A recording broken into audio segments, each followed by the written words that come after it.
mixing or not mixing. My question is like, I think it's more like going like to the basic questions and basic things and like basic curiosity and the basic inquiry, spirit of inquiry a being has. Okay, if you're an actual being, if you really have a spirit, okay, because all beings on earth don't have a spirit. Okay, like if there are people who are walking like around like humans, they're like humans, they look like humans, but they don't have a spirit. Okay, a lot of beings don't have a spirit. Okay, people have to understand that first. Okay, if a being has actual spirit, okay, then that being will have a spirit of inquiry. That spirit will come out like a sense of inquiry, like, okay, like, and that spirit of inquiry will be like, who am I, what is all this, where am I, where am I, what is this plane, what is this thing, where am I, what is all this, who are all these people, all these questions will come to you if you have a spirit. If you actually have a spirit, you will have that spirit will come through inquiry. Okay, automatically it'll manifest itself as that.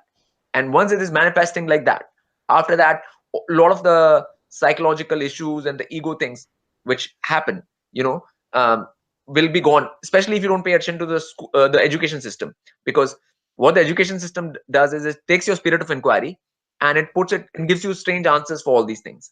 Okay, this is this, sky is blue because nitrogen is there.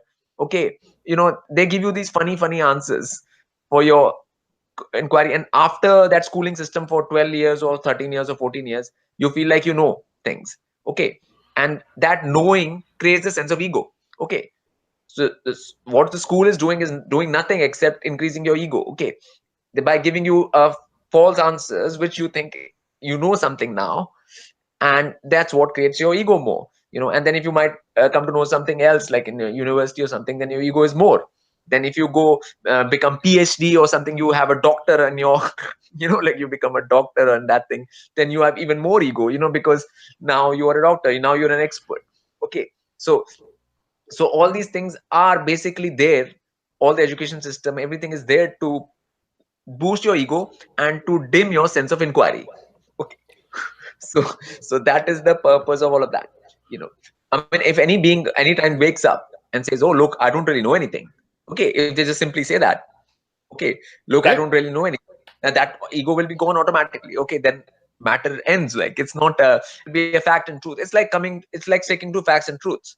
Okay, the more factual and truthful you are and more honest you are about anything, the easier it is. Like, for that you have to be factual and truthful. Okay, do I really know what is happening in the sun?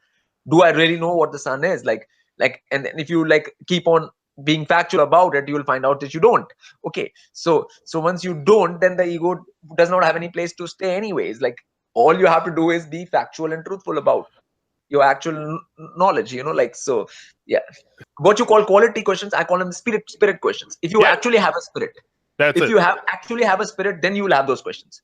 If you don't have a spirit, then your questions will be just, okay, what is on TV, or what was that program, or what is going to come in that the soap next day or next morning or next episode, or which team is going to be playing which team, and what is that thing, and that's all. Like, like that's not question. Like, that's nothing. Like, that's not an inquiry. Inquiry has to be about actual real things, and a spirit has inquiry about those real things automatically. So